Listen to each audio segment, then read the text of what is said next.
Bonjour à tous. Nous vivons depuis quelques semaines une crise sanitaire sans précédent. Sans précédent depuis au moins un siècle. Les mesures que nous avons dû prendre pour y faire face sont exceptionnelles. Jamais un confinement généralisé du pays n'avait été mis en place. Cette crise sanitaire, elle n'est pas seulement française, elle est née en Chine, mais elle est désormais européenne. Nous savons les difficultés terribles auxquelles font face nos amis italiens et espagnols. Nous mesurons celles que vont connaître nos amis britanniques et allemands, et au-delà, tous les pays d'Europe. Plus encore, cette crise sanitaire est devenue mondiale. Les États-Unis d'Amérique, l'Afrique, l'Inde, l'Amérique du Sud, tous les continents affrontent progressivement l'épidémie. Au moment où je vous parle, près de la moitié de l'humanité est confinée. C'est littéralement du jamais vu. Nous devons collectivement faire face à un défi considérable. Fournir un effort intense, un effort qui va s'inscrire dans la durée. Car je veux vous dire les choses avec clarté et franchise. Le combat ne fait que commencer. Les 15 premiers jours d'avril seront difficiles, encore plus difficiles que les 15 jours qui viennent de s'écouler. L'effort collectif, c'est d'abord l'effort de ceux qui sont en première ligne, les soignants et tous ceux qui contribuent au fonctionnement du système de soins français.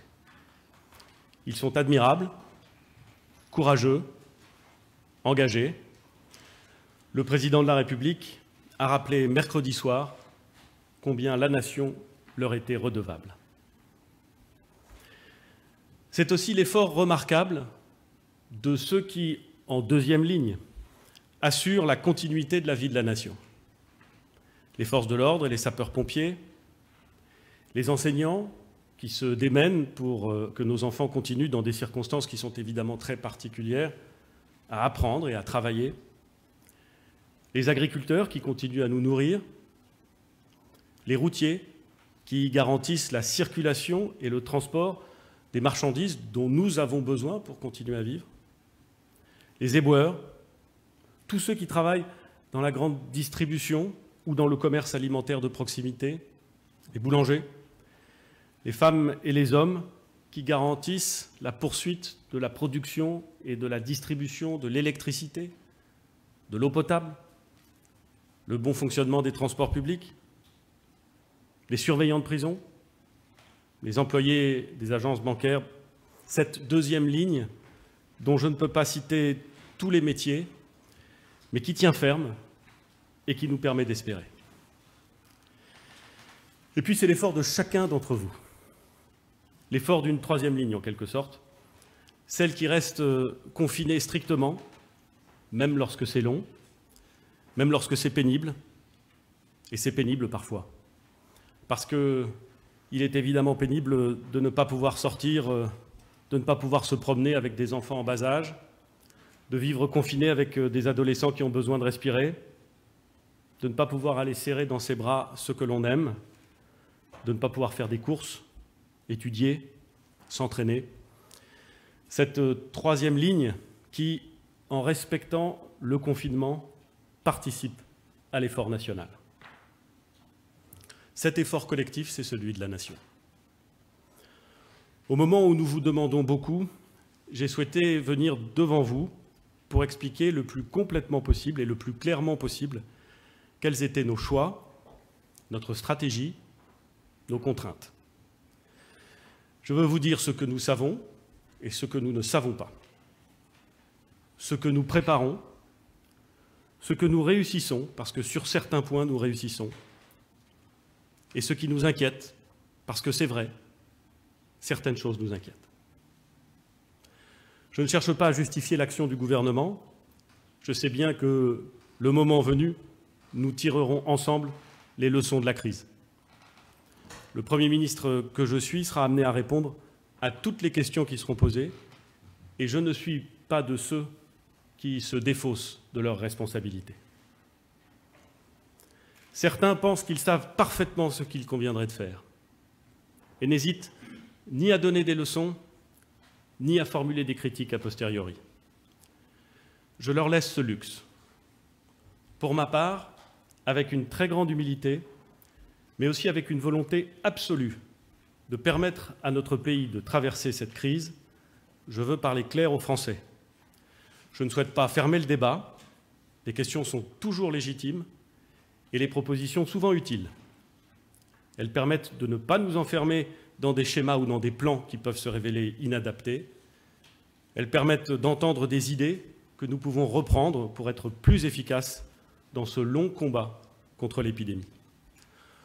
Au fond, avec le ministre des Solidarités et de la Santé, avec tous les membres du gouvernement, sous l'autorité du Président de la République, nous voulons dire aux Français où nous sommes et où nous allons. Dire ce que nous savons et ce que nous ne savons pas sur le virus, ce que nous faisons pour en freiner la progression, ce que nous faisons pour accroître nos capacités hospitalières, ce que nous faisons spécifiquement pour les territoires d'outre-mer, ce que nous faisons pour mieux protéger nos soignants et ceux qui les soutiennent, ce que nous faisons pour préparer les tests, les traitements, les vaccins, enfin ce que nous faisons pour protéger les emplois et les revenus des Français. Et d'abord, je voudrais passer la parole au professeur Karine Lacombe. Professeur, vous êtes chef de service en maladies infectieuses à l'hôpital Saint-Antoine à Paris. Et c'est vous, professeur, qui allez nous dire beaucoup mieux que je ne saurais le faire ce qu'est cette maladie, le Covid-19. Merci, Monsieur le Premier ministre. Donc effectivement, je vais vous rapporter ce que l'on sait à propos de ce virus. Donc ça fait plusieurs mois que vous entendez parler du Covid-19. Donc le Covid-19, c'est la maladie qui est due à un virus que l'on appelle SARS-CoV-2.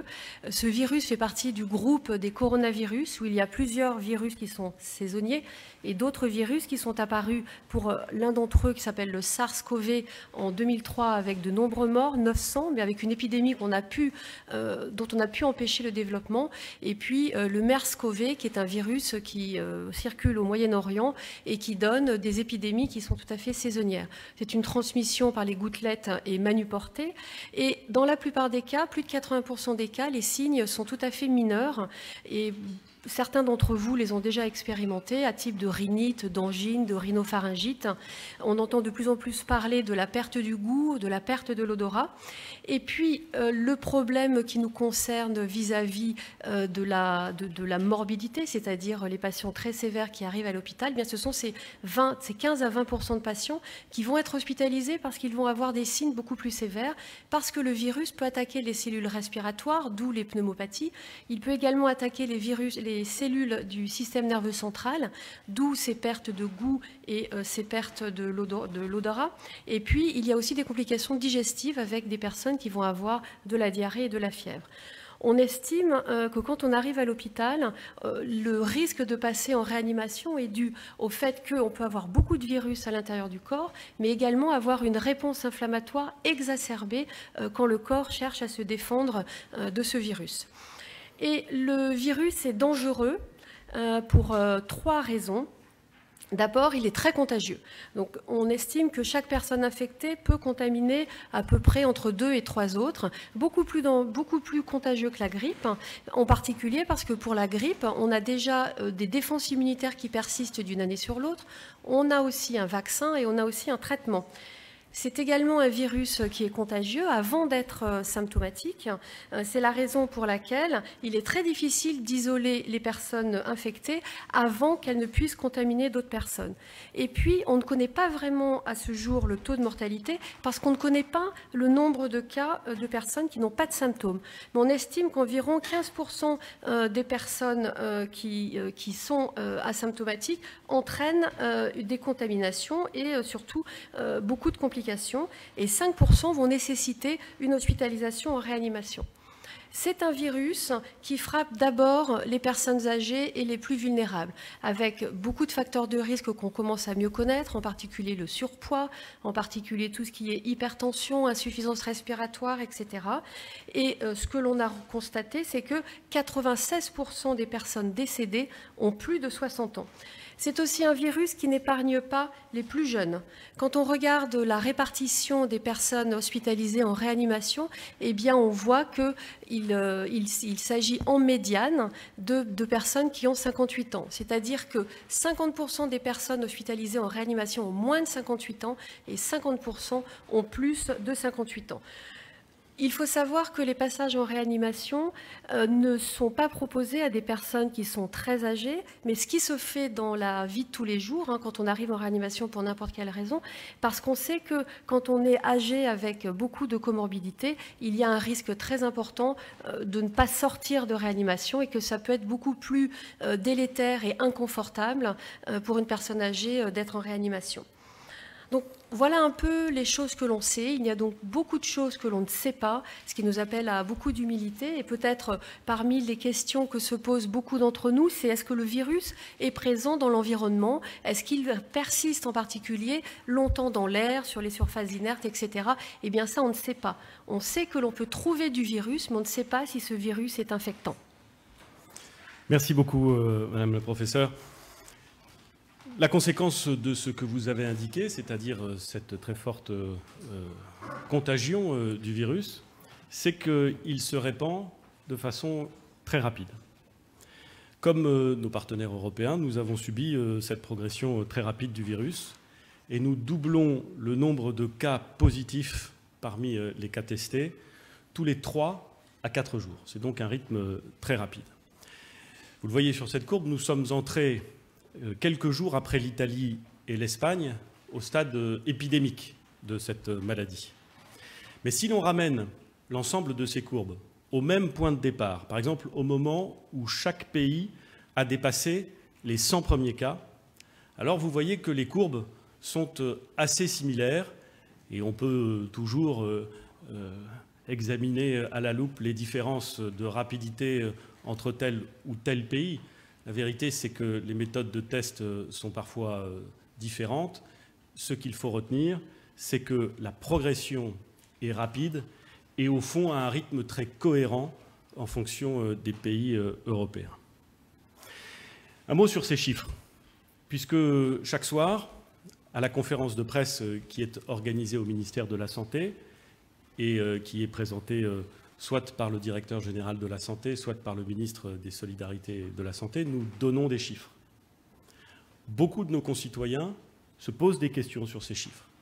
Ils voudraient savoir comment ils sont calculés, s'ils sont complets, ce qui est certain et ce qui est estimé. Ces questions, elles sont parfaitement légitimes.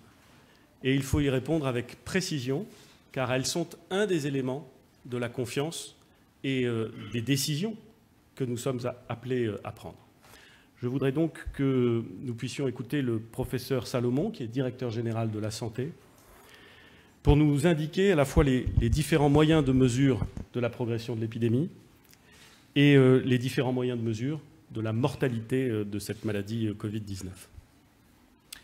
Merci, Monsieur le Premier ministre. Je voudrais donc présenter le dispositif national de surveillance de l'épidémie à Covid-19, qui est basé sur 3 sources extrêmement fiables.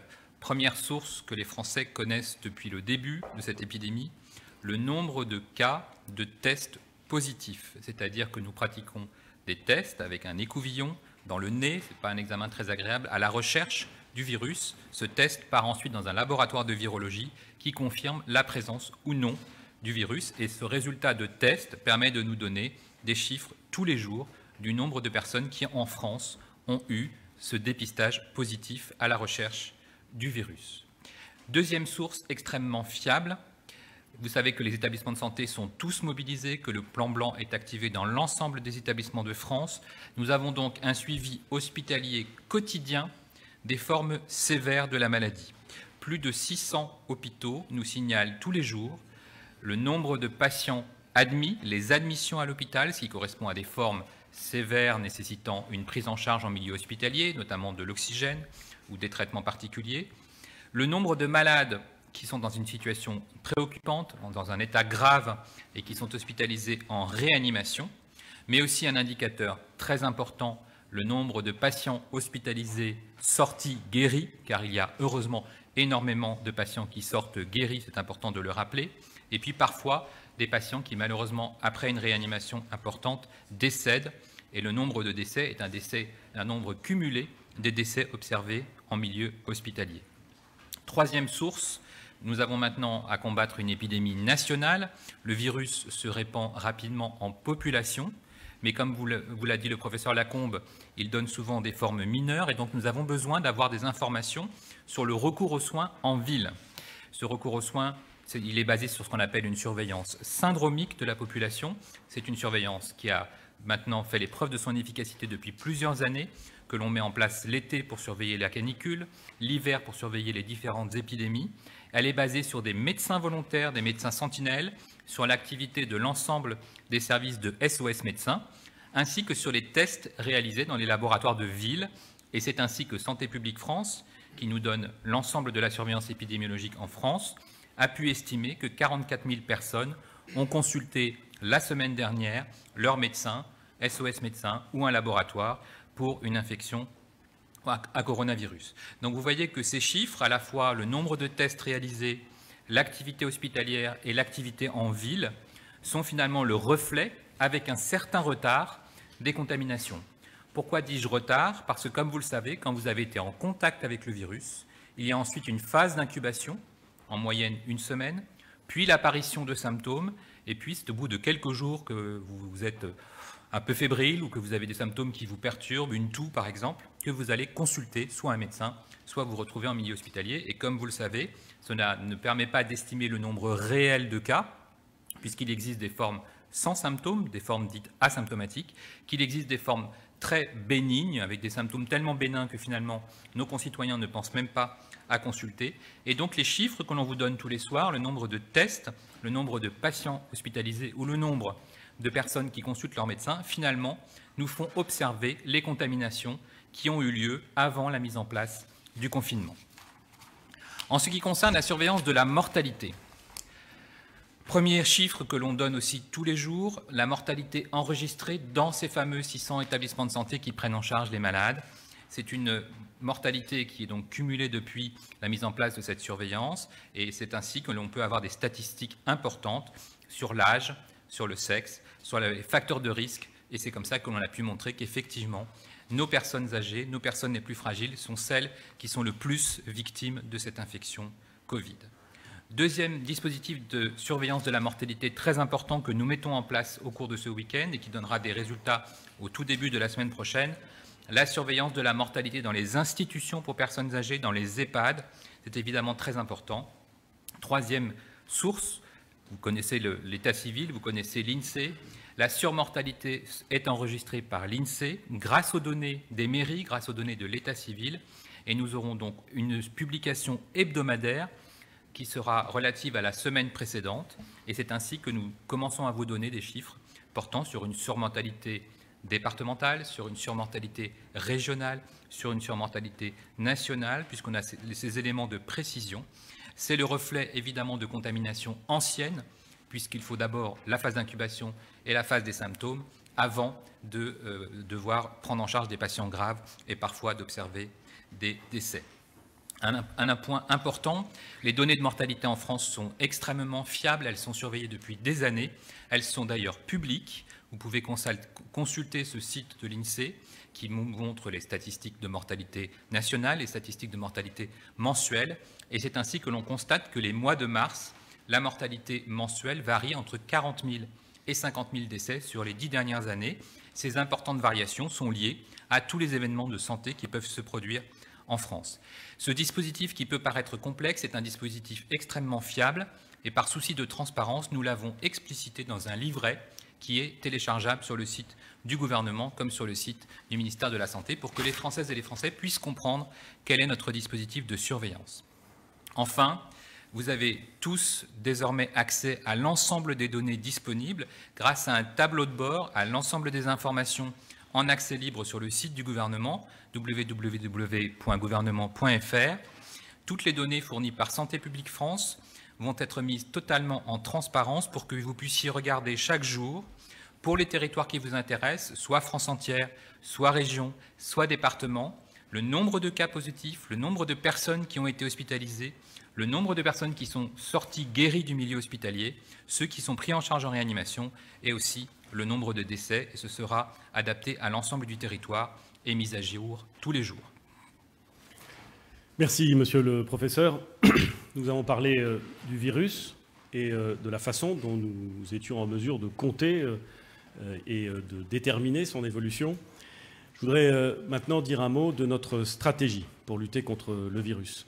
Elle est faite d'un élément qui vise à freiner sa progression et d'un autre élément qui vise à permettre d'accroître notre offre de soins. Comme l'a dit madame le professeur Lacombe, 80 à 85% des cas de Covid-19 sont bénins, désagréables sans doute, mais bénins. Mais 15% peuvent être des cas sévères et dans un certain nombre de cas, on peut aller jusqu'à l'admission dans un service de réanimation. Et là, c'est évidemment quelque chose de très sérieux.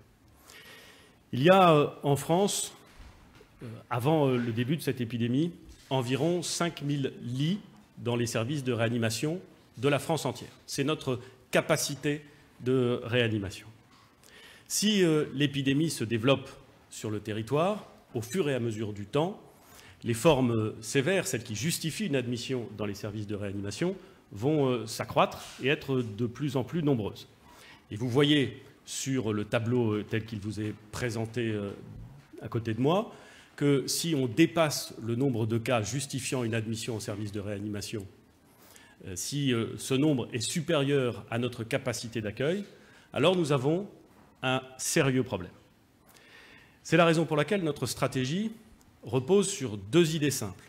Première idée, augmenter notre capacité d'accueil dans les services de réanimation.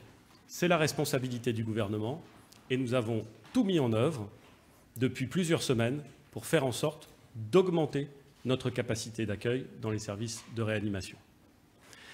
Le deuxième point de cette stratégie, comme cela avait été très clairement expliqué par le ministre des Solidarités et de la Santé, c'est d'aplatir la courbe, c'est-à-dire de faire en sorte qu'il y ait moins de cas sévères parce qu'il y a moins de circulation du virus, de façon à ce que le nombre de cas qui justifient une admission en service de réanimation soit moins nombreux. En travaillant sur l'augmentation des capacités en service de réanimation et en mettant en place le confinement, qui permet de diminuer le nombre de ceux qui sont infectés et donc le nombre de cas graves, on permet au nombre total de malades devant être admis en service de réanimation d'être inférieur à notre capacité d'accueil. La stratégie que je développe ici au niveau national, elle est parfaitement justifiée au niveau national. Elle est d'ailleurs expliquée par tous les chefs de gouvernement des pays européens et ailleurs. Mais elle doit évidemment être mise en œuvre au niveau régional. Tout le monde a bien conscience que l'épidémie a commencé à se développer dans la région Grand Est et qu'elle est beaucoup moins développée dans d'autres régions françaises.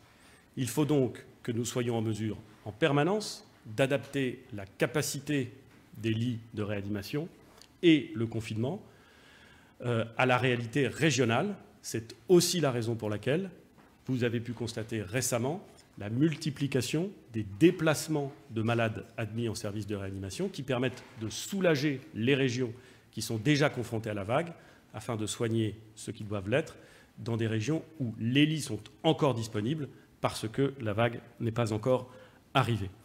C'est l'idée de la réponse du gouvernement, c'est la stratégie que nous voulons mettre en œuvre. Et encore une fois, elle repose sur la capacité du gouvernement à augmenter la capacité d'accueil des lits en service de réanimation et le civisme des Français à respecter le confinement pour que la courbe des cas sévères diminue.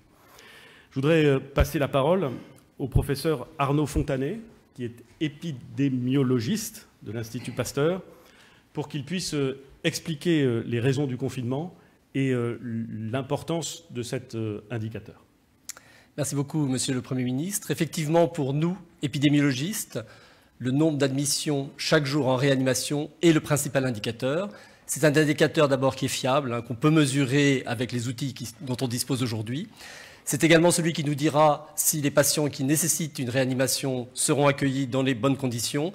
Également, c'est l'indicateur qui nous dira si on pourra, quand on aura diminué ce nombre d'accueils quotidiens de patients en réanimation, soulager les équipes des personnels soignants qui sont aujourd'hui, dans certaines régions de France, mis sous une extrême tension. Comme le Premier ministre le rappelait, c'est un indicateur qu'on peut décliner évidemment à l'échelle nationale, mais surtout à l'échelle nationale, parce que la saturation, elle se fera en fonction de la progression de l'épidémie sur le territoire français. Diapositive suivante, s'il vous plaît. C'est pour ça, c'est pour limiter le nombre de nouveaux patients en réanimation qu'ont été mis en place les stratégies de confinement dans la période du 12 au 16 mars. C'est, comme je le disais, extrêmement important. Il y a deux aspects que vous connaissez déjà dans la façon avec laquelle nous, le peuple français, on peut aider les services de réanimation pour être soulagés. C'est d'une part l'application des mesures qu'on appelle les mesures barrières, c'est-à-dire se laver les mains, c'est-à-dire tousser dans son coude, c'est-à-dire utiliser un mouchoir à usage unique et dans certaines circonstances, utiliser des masques. Il y a d'autres stratégies qui sont les stratégies dites de distanciation sociale, que vous connaissez également, qui comportent d'une part le respect d'une certaine distance entre individus, 1 mètre, 1,50 m, éviter des contacts prolongés, et puis depuis la période du confinement, c'est le fait d'avoir fermé les écoles, les universités, d'encourager autant que possible, et vraiment c'est très important, le télétravail, et puis limiter ses déplacements à l'extérieur pour les gestes essentiels, je dirais, aller faire ses courses, et une fois de plus, dans des conditions les plus contrôlées possibles. C'est donc l'association de ces mesures barrières et des mesures de distanciation sociale qui vont diminuer vos contacts, les contacts potentiellement infectants, avec d'autres membres de la population. Comme vous le voyez sur ce schéma, pour des personnes qui seraient malades du Covid-19, on estime qu'en moyenne, en absence de mesures de contrôle, chaque malade va infecter 3 personnes. C'est ce qu'on appelle le nombre de reproductions. Avec la mise en place des mesures de contrôle, qui sont ces mesures barrières et de distance sociale, on veut faire baisser. Donc si vous voyez sur ces diapositives, progressivement, à partir d'un patient, on en infecte 3, et puis sur un pas de temps de 5 jours, eh bien, de façon exponentielle, vous allez avoir une masse de personnes infectées qui va apparaître en population. Avec ces mesures du contrôle de l'épidémie, qui sont à la fois les mesures barrières et de distanciation sociale, l'objectif, c'est de limiter les contacts, de limiter les transmissions secondaires. Ce qu'on veut, c'est que ce fameux nombre de reproduction de base, qui au départ est à 3, on veut le ramener en dessous de 1.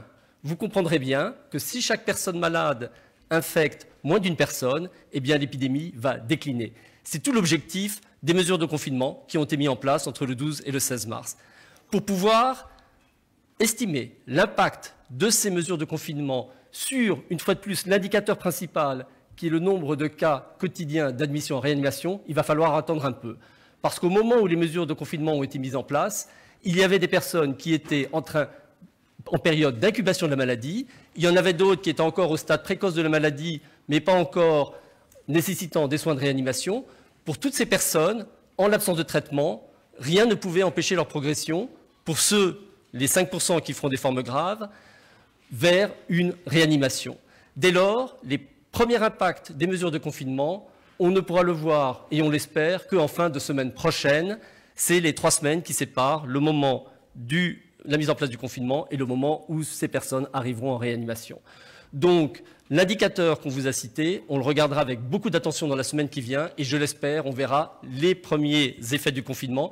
Et une fois de plus, j'en appelle à la mobilisation de vous tous, parce que c'est vous, en respectant le confinement, qui allez permettre aux patients qui ont besoin de réanimation d'être accueillis dans les meilleures conditions et aussi de soulager le personnel soignant qui paye aujourd'hui un très lourd tribut à cette épidémie, comme vous le savez, avec les efforts majeurs qu'il déploie pour donner les meilleurs soins possibles aux patients.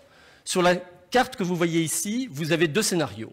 Un scénario en haut d'un confinement insuffisant, c'est celui où ce nombre de reproductions de base que j'ai évoqué serait supérieur à 1, c'est-à-dire que chaque malade continue d'infecter plus d'une personne, l'épidémie s'étend sur le territoire français. Dans le scénario du bas, qui est appelé confinement efficace, eh bien là, chaque malade va infecter, grâce aux mesures mises en place, moins d'une personne. L'épidémie va progressivement ralentir et comme vous le voyez, il n'y aura pas ou très peu de nouveaux territoires touchés de façon importante. C'est très important parce que, comme l'a rappelé le Premier ministre, ça permet aussi l'accueil des patients des régions les plus touchées par l'épidémie dans des régions moins touchées, avec les transferts de patients tels qu'ils ont lieu aujourd'hui. Également, la mobilisation d'équipements des régions les moins touchées vers les régions les plus touchées, une fois de plus, pour soulager les services de réanimation. Je vous remercie. Merci beaucoup, monsieur le professeur. Vous voyez que nous avons décidé le confinement pour les raisons qui viennent de vous être indiquées quand il est devenu nécessaire, lorsque la circulation du virus impliquait de prendre cette décision. Au moment où nous avons pris cette décision de confinement, il y avait moins de 8000 cas sur le territoire national et moins de 200 morts de la maladie. Chacun pourra apprécier les moments où les gouvernements ont pris cette décision, mais je ne laisserai personne dire qu'il y a eu du retard sur la prise de décision s'agissant du confinement. J'ai annoncé hier que le confinement, tel qu'il a été organisé en France, serait prolongé au moins jusqu'au 15 avril. Nous ferons, à la fin de la semaine prochaine, un nouveau bilan pour partager les chiffres, et notamment l'indicateur qui vient d'être évoqué par monsieur le professeur, c'est-à-dire le nombre d'admissions quotidiennes en service de réanimation. Nous communiquerons sur ces chiffres, bien entendu, et en toute transparence, nous en tirerons les conséquences. Je crois qu'il faut retenir de ce qu'a dit le professeur et des chiffres que nous vous présentons, l'absolue nécessité de prendre au sérieux les mesures relatives au confinement. La meilleure façon aujourd'hui, pour l'ensemble de la population française, d'aider les soignants et d'éviter que l'épidémie ne soit plus gérable, c'est bien de respecter strictement les mesures de confinement qui ont été formulées par le gouvernement et qui sont actuellement mises en œuvre. C'est notre responsabilité collective de réduire nos contacts. C'est comme cela que nous aplatirons la courbe et que nous pourrons passer l'obstacle. L'autre branche de la stratégie que nous avons évoquée, c'est le renforcement de la capacité d'accueil de nos hôpitaux. Et pour présenter les mesures qui ont été adoptées et mises en œuvre, je vais passer la parole à Olivier Véran, le ministre des Solidarités et de la Santé. Monsieur le Premier ministre, merci.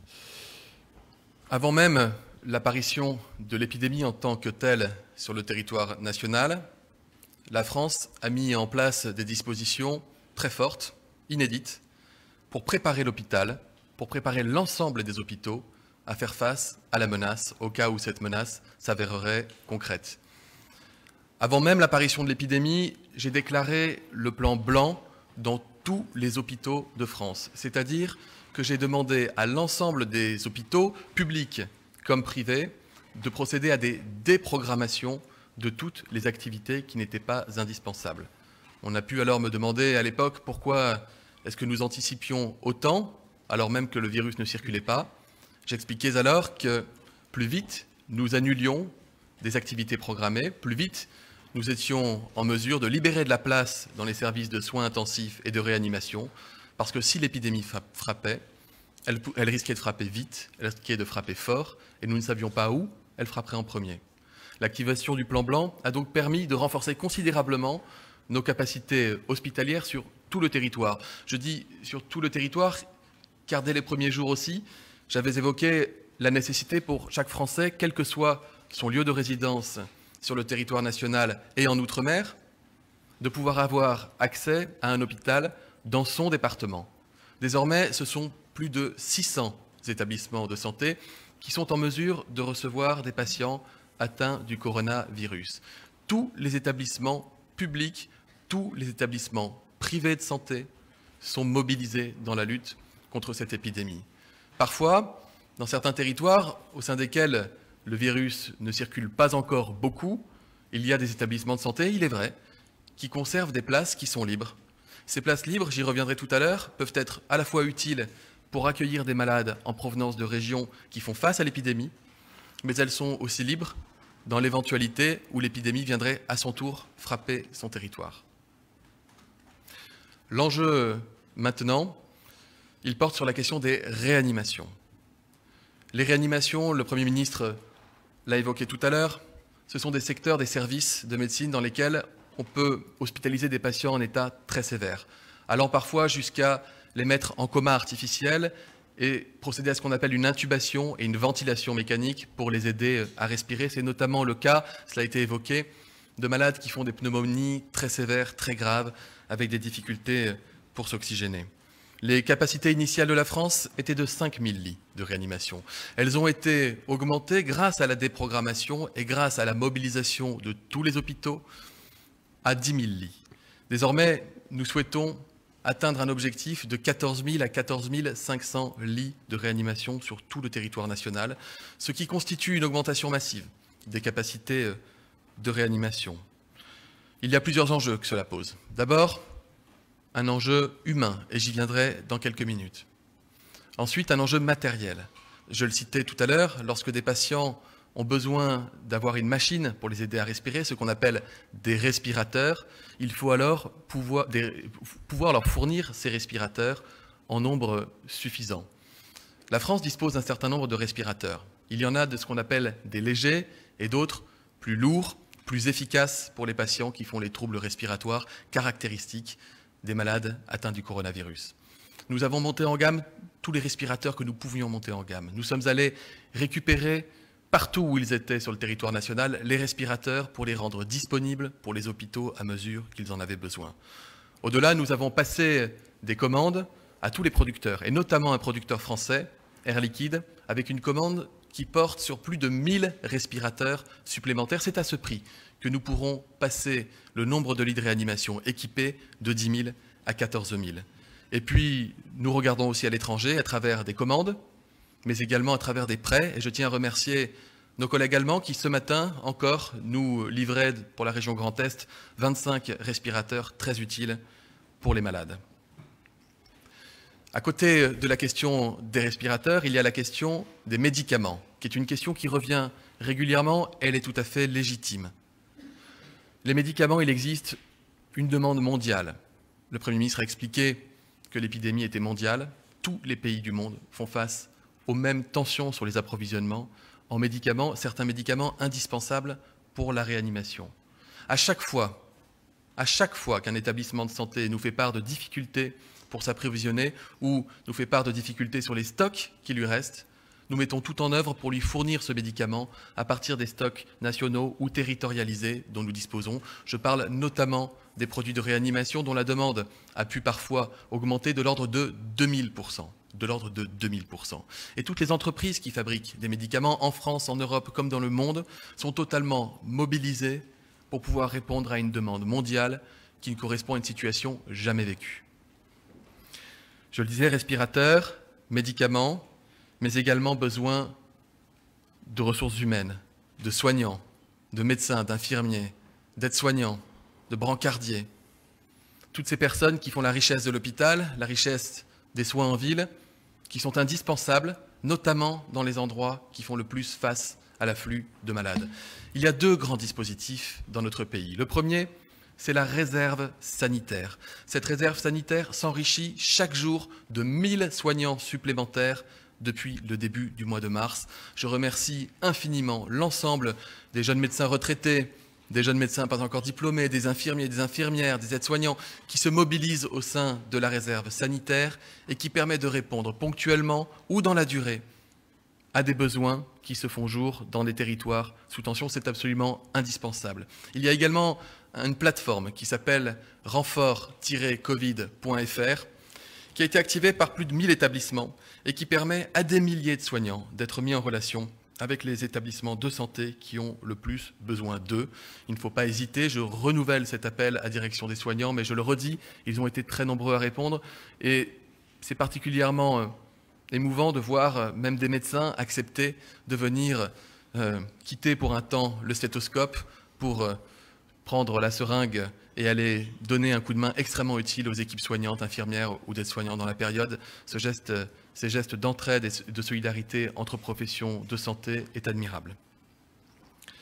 Je voudrais, pour conclure sur cette partie, vous expliquer notre stratégie. Elle réside en 3 points, si je la schématise.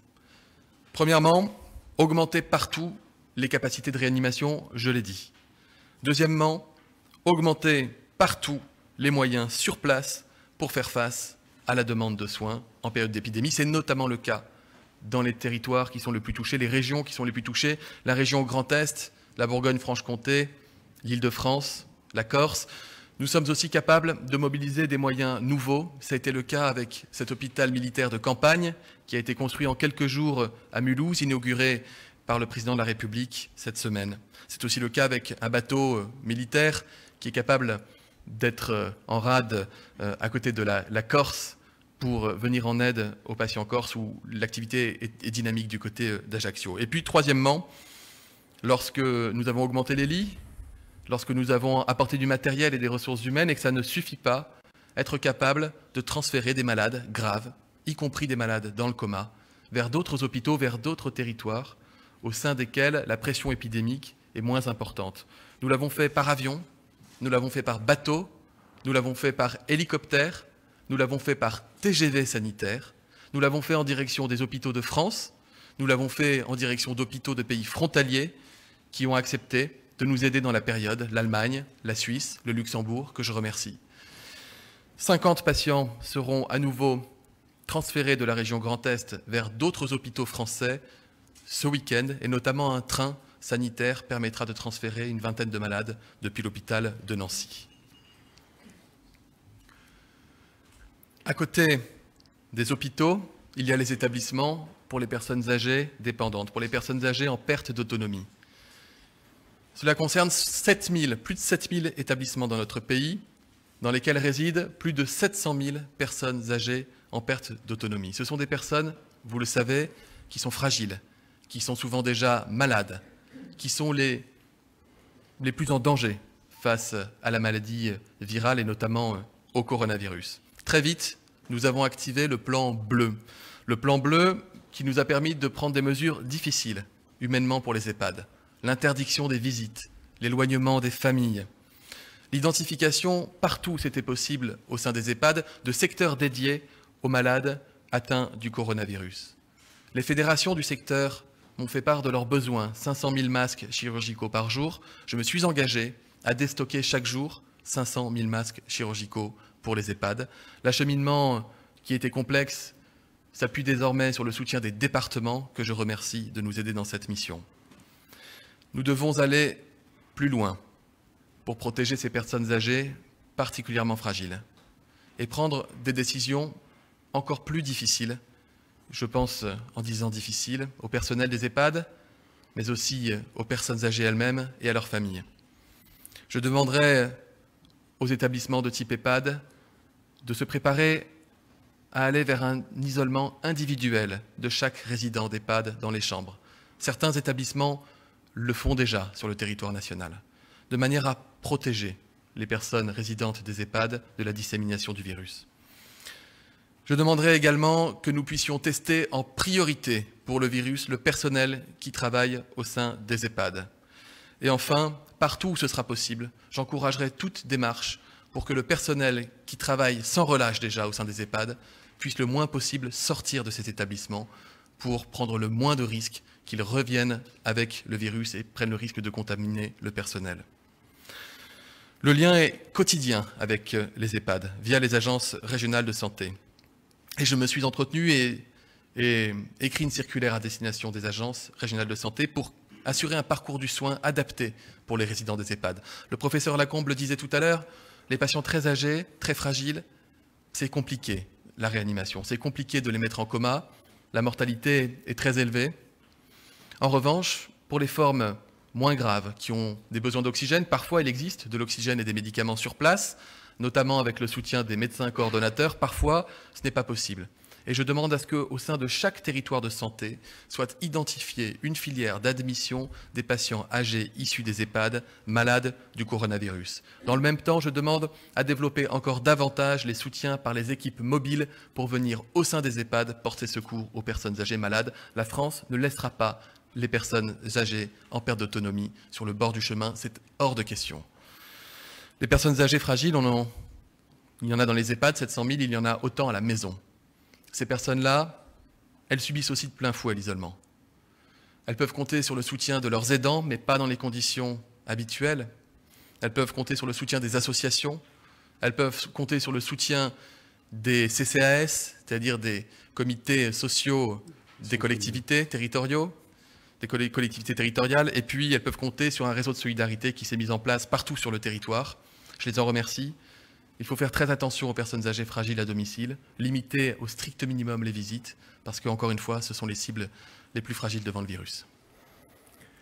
Merci, Monsieur le Ministre. J'indiquais au début de notre présentation qu'il y avait un certain nombre de sujets qui nous inquiétaient. La situation des personnes âgées les plus fragiles nous inquiète. La tension sur les marchés mondiaux en matière d'approvisionnement en médicaments spécifiquement liés aux services de réanimation et en matériel spécifiquement lié aux services de réanimation est une autre inquiétude. Aucun système sanitaire n'a été pensé pour faire face à une telle vague. Et il se trouve par surcroît que tous les systèmes de santé du monde sont confrontés à cette vague en même temps. Autrement dit, les tensions en matière d'approvisionnement, de matériel, de consommables, de médicaments sont absolument considérables. C'est un des sujets qui a été pointé par l'Organisation mondiale de la santé comme un des risques majeurs de la période que nous vivons. Nous sommes sur ce sujet extrêmement concentrés. Nos équipes logistiques sont mobilisées. Mais j'ai dit au début de ce propos que je dirais les sujets d'inquiétude. C'est évidemment un sujet d'inquiétude. Un mot également, et plus qu'un mot, pour évoquer la situation spécifique des Outre-mer. Elle est à bien des égards spécifique, car la Guyane mise à part, les territoires ultramarins sont des îles, et sont des îles qui sont très éloignées de la métropole. Elles disposent en général de capacités sanitaires qui reposent, pour les cas les plus graves, sur l'idée qu'on peut évacuer sanitairement vers la métropole de façon à traiter les cas les plus graves ou les plus délicats. Cette situation spécifique des Outre-mer nous a conduit, dans le cadre de la stratégie que nous venons d'évoquer, à prendre des mesures particulières. D'abord, en matière de confinement.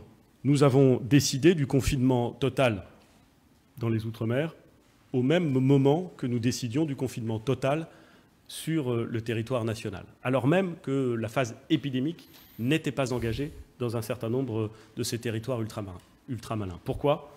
Parce que nous avions besoin de freiner encore plus fort la progression du virus dans ces territoires.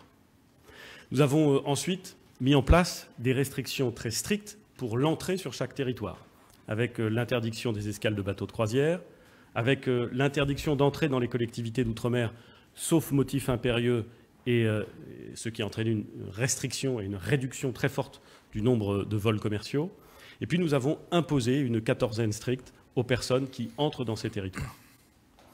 J'ai enfin demandé au préfet de renforcer le confinement lorsque le virus circulait sur un certain nombre de ces territoires, en prenant des décisions de couvre-feu, je pense notamment à Mayotte, de réduction des transports à l'intérieur des territoires, voire de fermeture de certaines activités économiques. Le confinement doit être encore renforcé pour produire son effet sur des territoires plus fragiles du point de vue sanitaire que ne l'est la métropole. Et puis, la contrepartie de ce confinement plus strict, c'est évidemment une stratégie d'augmentation de nos capacités sanitaires pour les Outre-mer, pour accompagner les territoires, pour accompagner nos concitoyens ultramarins.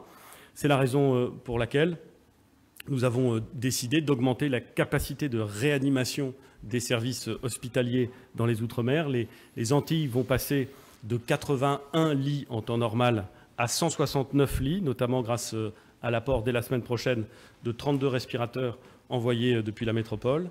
Mayotte, qui compte actuellement seulement 16 lits, va passer à 50 lits et se verra pareillement apporter 7 respirateurs supplémentaires. La Guyane passera d'une capacité d'accueil de 29 à 40 lits de réanimation. La Réunion de 111 à 161 lits de réanimation. Nous allons par ailleurs prévoir le redéploiement et le déploiement de renforts humains avec la réserve sanitaire, mobilisés dès à présent pour renforcer les Antilles, où le Covid-19 sévit désormais au stade épidémique. Et puis, mesure importante, comme la loi nous y autorise, nous allons faire en sorte, de façon exceptionnelle, de pouvoir recourir à des médecins qui ont des diplômes hors Union européenne, un décret sera publié en la matière la semaine prochaine. La stratégie Outre-mer, c'est aussi l'approvisionnement en masques et en tests des machines que nous avons achetées et dont le ministre des Solidarités et de la Santé parlera dans quelques instants, vont être adressées directement aux Antilles et à La Réunion, de façon à ce que, là encore, la politique de test puisse être mise en œuvre dans de bonnes conditions dans les territoires ultramarins. Un mot pour dire que les compétences en matière de santé en Nouvelle-Calédonie, en Polynésie française, à Wallis et Futuna sont souvent des compétences qui ne sont pas des compétences de l'État, mais des compétences des territoires. Mais bien entendu, dans ces territoires également, la solidarité nationale va jouer pleinement et nous acheminerons, dans toute la mesure du possible, à la fois des masques et du matériel indispensable. Enfin, je veux mentionner le concours des forces armées. Le ministre des Solidarités et de la Santé l'a évoqué s'agissant de l'Alsace avec construction de cet hôpital de campagne. Nous voulons faire en sorte que des capacités sanitaires de délestage soient mises en œuvre pour permettre aux établissements hospitaliers des Outre-mer de faire face aux malades du Covid-19. C'est la raison pour laquelle les porte-hélicoptères amphibies Dixmude d'un côté et Mistral de l'autre vont être mobilisés dans cette mission pour accueillir des patients, pour décharger les hôpitaux sur place, mais aussi pour assurer des flux logistiques qui sont indispensables. Je tenais, dans cette période, comme je le fais régulièrement avec l'ensemble des membres du gouvernement et avec évidemment le concours de la ministre des Outre-mer, à rappeler la solidarité nationale qui s'attache aux territoires ultramarins et la nécessité d'intégrer dans toutes les décisions que nous prenons nos concitoyens qui vont devoir, eux aussi, faire face à cette épidémie. Je voudrais repasser la parole au ministre des Solidarités et de la Santé pour évoquer la protection des soignants et de tous ceux qui, en général, les soutiennent et permettent à notre système hospitalier et à notre système de soins, en général, d'être à la hauteur. Monsieur le ministre. Tout d'abord, il y a la question des masques, que j'ai déjà abordé longuement le week-end dernier, mais sur lequel je voudrais faire un point d'étape.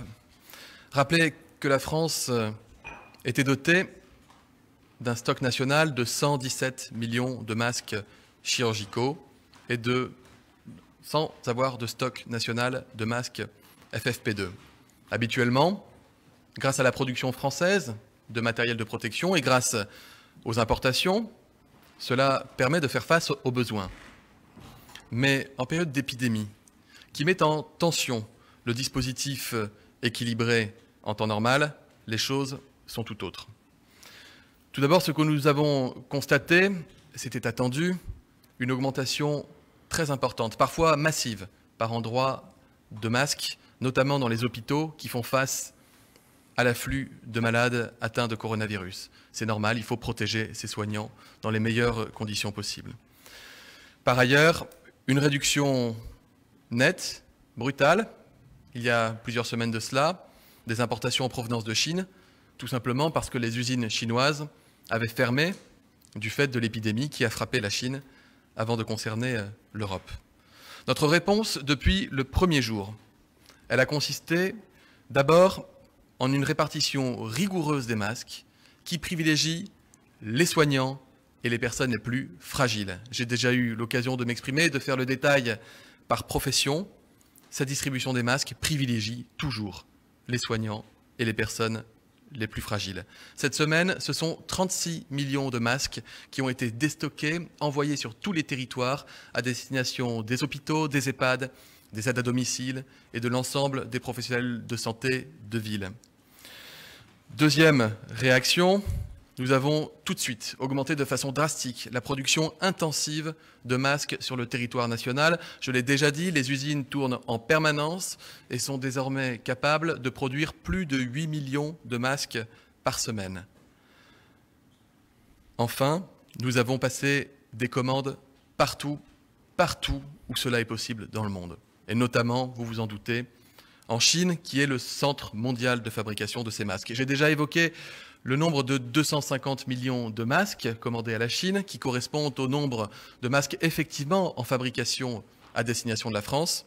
Je peux vous annoncer un chiffre qui dépasse désormais le milliard, plus du milliard de masques qui ont été commandés en tout pour la France et l'étranger, depuis la France et l'étranger, pour les semaines, les mois à venir. Un pont aérien étroit et intensif entre la France et la Chine a été mis en place de manière à faciliter les entrées des masques sur le territoire. Je vous le disais, nous produisons 8 millions de masques par semaine, nous en consommons 40 millions et vous savez que nos réserves ne sont pas infinies. De nouvelles difficultés se sont faites jour, qui concernent aussi bien l'État que les collectivités qui tentent de nous venir en aide en cherchant à importer, je les en remercie, des masques, et également des entreprises qui se sont engagées sur ce chemin avec nous. Ces difficultés, elles sont la conséquence d'une compétition mondiale, une course mondiale aux masques, car aucun pays au monde, je m'en suis assuré hier lors du G7 Santé avec mes homologues, y compris les homologues américains et japonais. J'en avais parlé avec mes homologues européens lors du Conseil européen des ministres de la Santé par visioconférence cette semaine. Aucun pays au monde ne fait face à sa demande de masques actuellement. Il y a donc une recherche très active et dans le même temps, une vigilance accrue de la part des pays producteurs qui veulent s'assurer que si l'épidémie devait repartir dans leur pays, ils pourraient y faire face, ce qui est compréhensible. Ainsi, je n'ai la certitude que les importations sont effectivement sur notre territoire national que lorsque les masques que nous avons commandés sont effectivement sur le territoire national, qu'à la minute où l'avion qui doit amener les masques atterrit sur le tarmac des aéroports français concernés. Nous vous tiendrons au courant régulièrement, comme nous l'avons fait depuis le début, sur l'état des importations, l'état des stocks et l'état de la répartition aux masques. Nous avons, par rapport à cette situation, des réponses complémentaires. D'abord, une réorientation très forte de l'industrie textile et de l'industrie du papier vers la fabrication de masques de protection. Ensuite, pas moins de 60 millions de masques qui étaient dédiés à la destruction, car considérés comme périmés, mais seulement depuis quelques mois, se sont révélés conformes à l'usage et viennent enrichir notre stock national, ce qui est une bonne nouvelle. Enfin, l'innovation industrielle française bat son plein pour la création et la fabrication de masques destinés au personnel non soignant. Merci beaucoup, Monsieur le Ministre. Nous sommes évidemment bien conscients de cette sensibilité importante à la question des masques. Notre objectif, le ministre des Solidarités et de la Santé l'a bien rappelé, c'est à la fois d'augmenter les capacités de production nationale. Nous sommes en train de le faire. Les producteurs qui sont déjà sur le marché tournent à plein rythme, à plein régime. Mais nous voulons faire en sorte que d'autres producteurs nouveaux en France puissent produire des masques chirurgicaux d'un côté. Cela passe par l'achat de machines, il est en cours. Ça passe par des nouveaux acteurs sur le marché qui vont révéler le meilleur d'eux-mêmes et c'est indispensable. Il y a une autre façon de répondre à cette demande importante, c'est d'essayer de créer des nouveaux produits, d'utiliser la richesse, l'intelligence, l'innovation des entreprises françaises en matière de textile, en matière de papier, pour faire en sorte de créer des nouveaux masques qui vont répondre à des usages bien spécifiques. Nous avons, avec la secrétaire d'État auprès du ministre de l'Économie et des Finances, Agnès Pannier-Runacher, nous avons essayé de mobiliser l'ensemble du tissu productif national, l'ensemble des ressources de notre pays pour faire en sorte que de nouveaux acteurs qui ont envie de participer à cet effort, qui sont extrêmement désireux d'accompagner la collectivité nationale, de leur permettre de produire des masques dont l'efficacité sera garantie et qui permettront d'apporter un soutien utile à tous ceux qui, n'étant pas personnels soignants, car je le répète, pour les personnels soignants, ce sont les masques FFP2 et les masques chirurgicaux qu'il faut privilégier, mais n'étant pas personnels soignants, pourront trouver avec des masques garantis une bonne façon de s'équiper et, le cas échéant, de se rassurer, de se protéger et de lutter contre l'épidémie.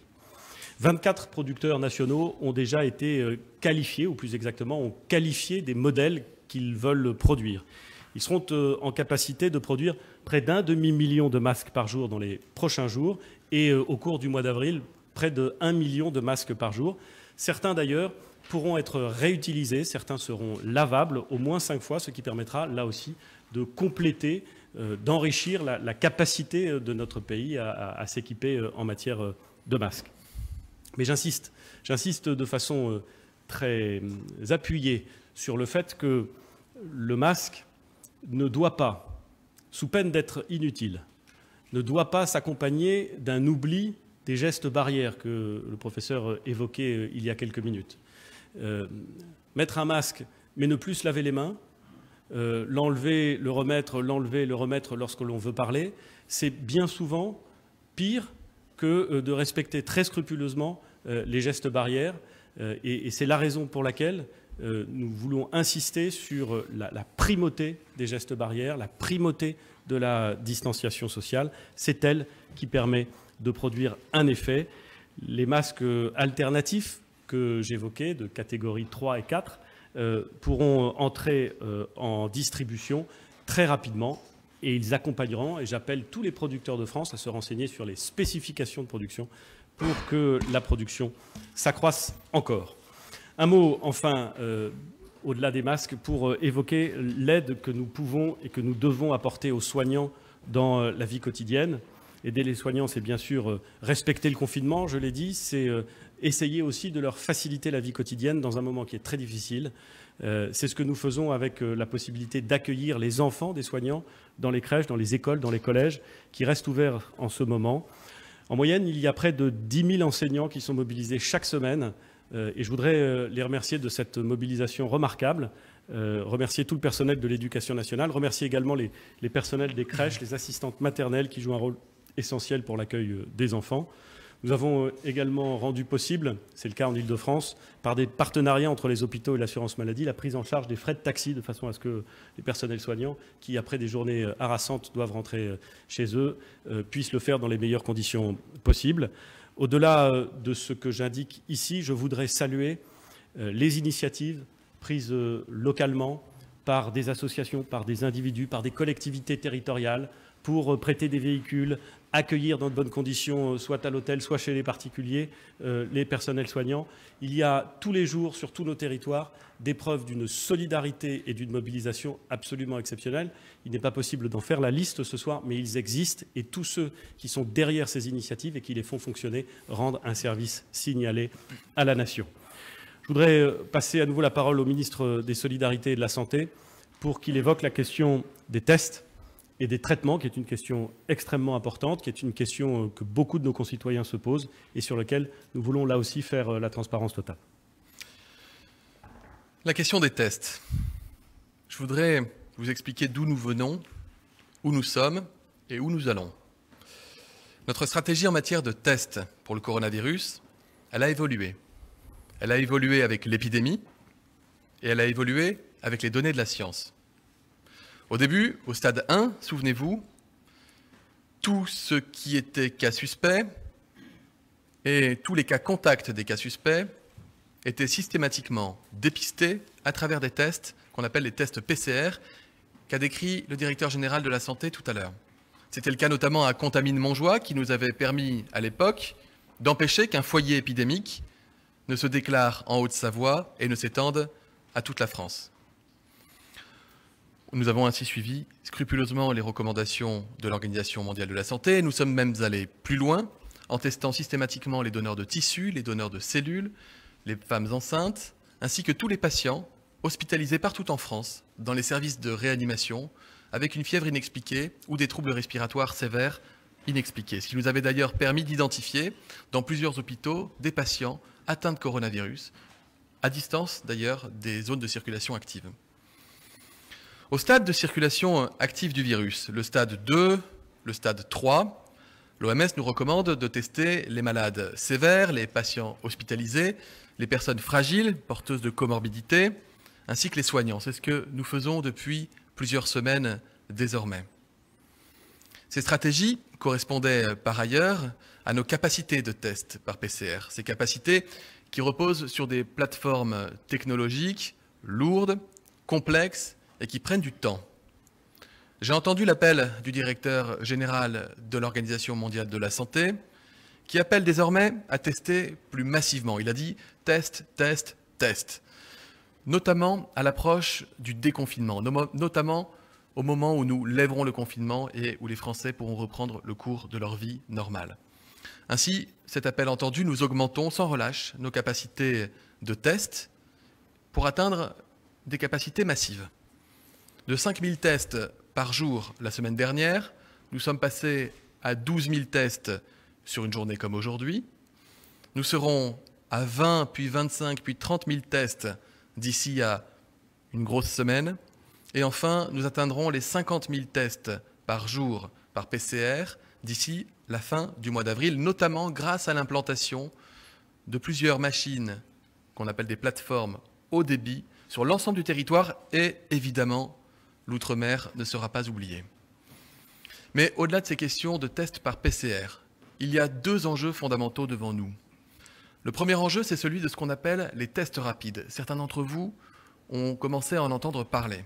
Ces tests rapides qui permettent au lit du malade ou dans la rue, pourquoi pas demain, lorsque nous serons prêts, lorsque les conditions de sécurité sanitaire seront remplies, ce qui n'est pas le cas aujourd'hui. Ces tests permettront d'avoir un rendu de résultats en quelques minutes. On nous dit 15, 20, parfois 30 minutes selon les tests considérés. Ces tests, pour cela, nous sommes dépendants de la recherche et de l'innovation au niveau mondial. Le temps politique, je le dis souvent, n'est pas nécessairement le temps scientifique. Je comprends l'impatience des Français à pouvoir bénéficier de ces tests, mais je citerai l'exemple malheureux de nos voisins espagnols qui, ayant passé une commande pour plusieurs centaines de milliers de tests rapides chinois, ont eu la déconvenue de se rendre compte que ces tests étaient totalement inefficaces. Néanmoins, la recherche et l'innovation ont progressé. Nos laboratoires français, publics et privés, sont capables de vérifier que les tests rapides qui sont en train d'émerger dans différents pays, notamment la France, mais pas que, les Américains, les Japonais, les Coréens, que ces tests sont désormais sur le point d'être opérationnels, voire sont désormais opérationnels pour certains d'entre eux. Et je vous annonce que la France a déjà passé une commande pour 5 millions de ces tests rapides qui arriveront prochainement sur le territoire national et nous permettront d'augmenter nos capacités de dépistage de l'ordre de 30 000 tests supplémentaires par jour au mois d'avril, 60 000 tests supplémentaires par jour au mois de mai et plus de 100 000 tests par jour au mois de juin. Ces tests rapides viendront donc s'ajouter, vous l'avez compris, aux tests PCR, de sorte que nous avons là une capacité de dépistage de la maladie amplifiée, augmentée, préparée pour la période de déconfinement. Et je voudrais dire aussi un mot d'une autre innovation que nous attendons avec une grande impatience, c'est celle de la sérologie. La sérologie, c'est un examen qui permet de savoir si une personne a été immunisée contre le virus ou non, parfois sans le savoir, parfois sans avoir présenté de symptômes. On va rechercher souvent ce qu'on appelle des anticorps, la réponse du système immunitaire qui a été confronté au virus. Ces sérologies, nous l'attendons tous, dans le monde entier. À nouveau, la recherche et le développement progressent vite et nous espérons être en mesure de pouvoir expérimenter de manière solide des sérologies sur le territoire national dans les prochains jours à prochaines semaines et nous espérons véritablement que la recherche nous permettra d'être prêts pour fournir ce type d'examen fondamental pour les Français à l'heure où nous préparerons le déconfinement de la France. Je voudrais vous dire enfin un mot, Monsieur le Premier ministre, des traitements. Vous le savez, il n'existe hélas aucun traitement spécifique contre le coronavirus qui ait fait ses preuves formellement en France et dans le reste du monde. Et croyez bien que comme ministre de la Santé, comme médecin et comme citoyen français, je le déplore. Mais c'est là, hélas, un fait. La recherche est à nouveau fondamentale. Je le disais pour les tests, elle bat son plein aussi pour la recherche de traitement. Tous les grands laboratoires publics et privés du monde sont concentrés sur la recherche d'un médicament efficace contre le coronavirus. Sans attendre, la France, ainsi que ses pays voisins européens, a initié un certain nombre d'études cliniques, de protocoles de recherche pratiques sur malades dans les hôpitaux pour tester plusieurs molécules thérapeutiques porteuses d'espoir, notamment l'hydroxychloroquine, mais également des molécules antivirales qui sont connues pour être efficaces dans d'autres types de maladies infectieuses. Il y a, je crois, 13 projets de recherche clinique qui sont déjà en cours.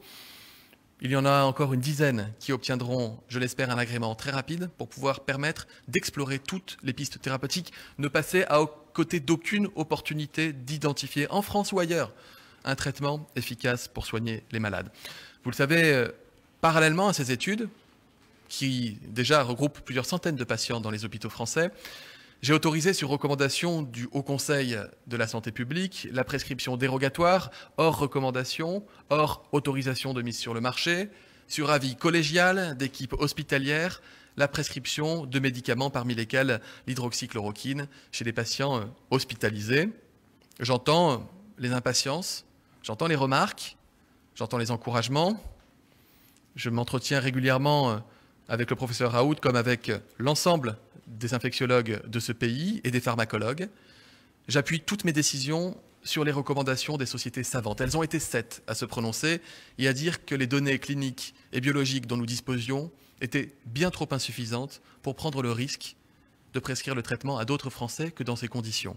J'invite chacun et chacune à la patience, à l'espoir aussi. Sachez que s'il s'avérait qu'un traitement, celui-ci ou un autre, était efficace, nous mettrions immédiatement tout en œuvre pour le fournir à tous les Français qui en relèveraient. Et enfin, redire la place que prend la France au soutien à la recherche scientifique mondiale. Et dans les moments d'épidémie, on se rend compte encore plus que le reste de l'année, ô combien il est important de soutenir notre recherche.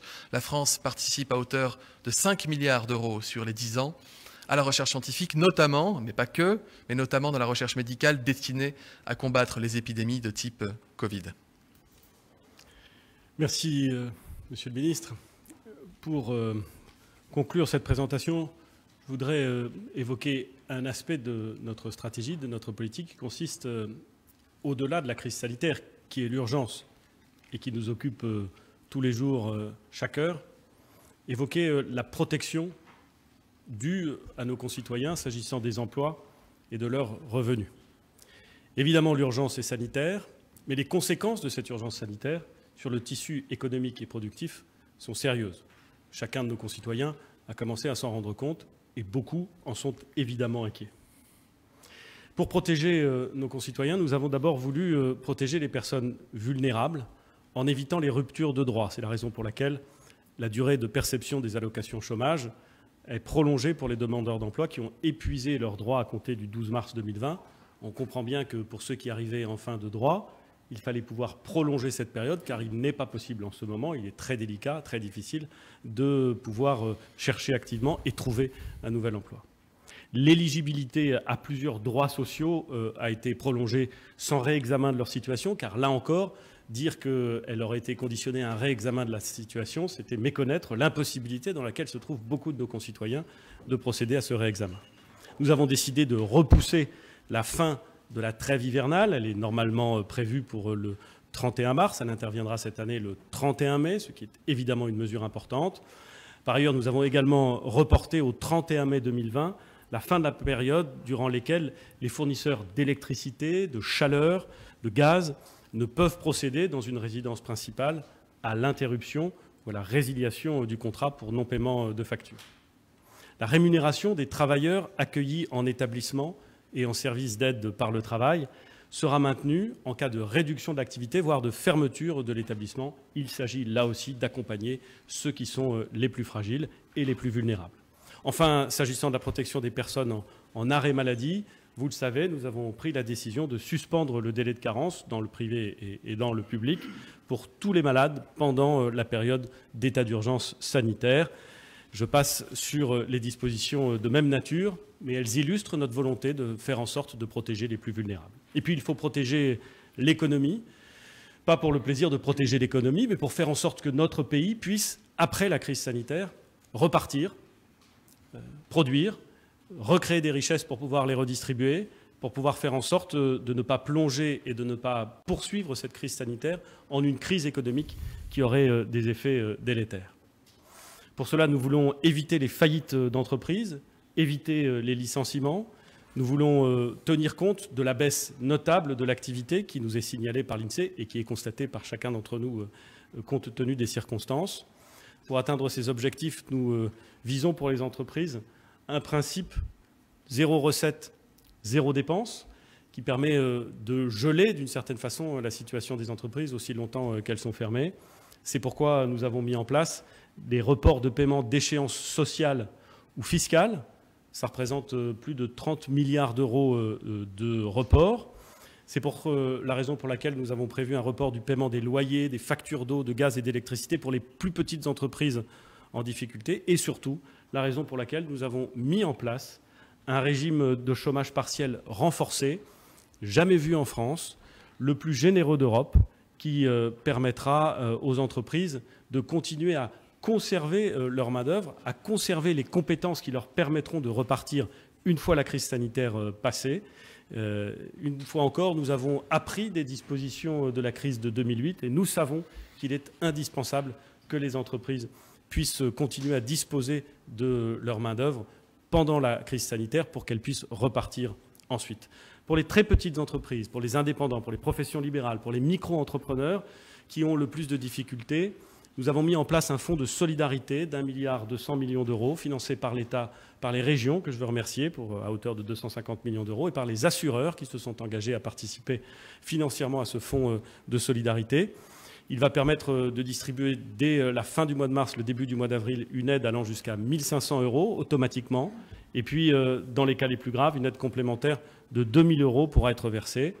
Compte tenu de la prolongation de la période de confinement jusqu'au 15 avril, que j'ai annoncé hier, ce mécanisme sera reconduit pour le mois d'avril. C'est bien naturel et parfaitement compréhensible. Enfin, vous le savez, toutes les entreprises pourront, dans cette période difficile, avoir accès à des lignes de crédit, à des lignes de trésorerie bancaire qui seront garanties par l'État à hauteur de 300 milliards d'euros. Là encore, il ne s'agit pas d'aider telle ou telle entreprise, il s'agit de faire en sorte que les flux financiers continuent à circuler dans l'économie française, sans quoi c'est une crise économique et financière grave qui atteindrait notre pays.